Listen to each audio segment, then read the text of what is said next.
میرے پاک نبی سرکار دو عالم صلی اللہ علیہ وسلم نے فرمایا جوانی مثل مہمان کی ہے.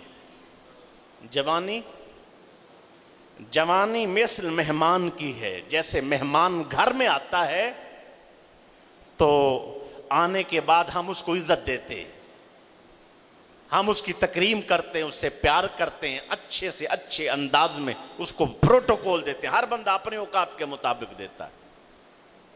جب وہ کچھ لمحوں کے بعد 1 دن 2 دن جب وہ رخصت ہو جاتے ہیں تو ہم ان کو عزت سے رخصت کرتے ہیں. میرے آقا نے فرمایا جوانی مثل مہمان کی ہے. جیسے مہمان آتا ہے اور چلا جاتا ہے, جوانی بھی آتی ہے اور چلی جاتی ہے, ایسے ہی تم مہمان کی عزت کرتے ہو ایسے اپنی جوانی کی بھی عزت کر لینا. جوانی کی عزت کیا ہے؟ عبادت پہ لگاؤ. جوانی کی عزت یہ ہے کہ نمازی بن جا.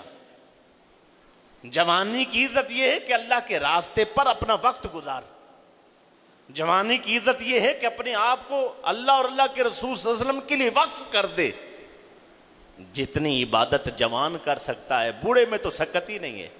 وضو کر کے اس کا وضو آ کے وضو کر کے نماز کے لیے مشکل ہوتا ہے. کئی دفعہ ہم نے بزرگوں کو دیکھا ہے جنازہ پڑھتے ہوئے پریشان ہوتے.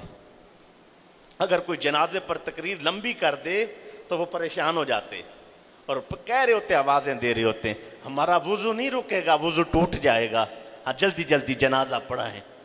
ان کا تو وضو ہی نہیں رک سکتا. بڑھاپے میں تو بندہ اپنے آپ سے تنگ ہوتا ہے, عبادت کیا کرے گا؟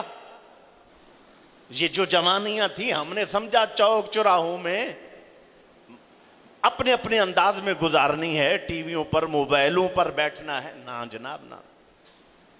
تو توبہ کر کے تو دیکھ تیری توبہ کی برکت سے اللہ مسلمانوں کے قبرستان سے عذاب اٹھا لے گا.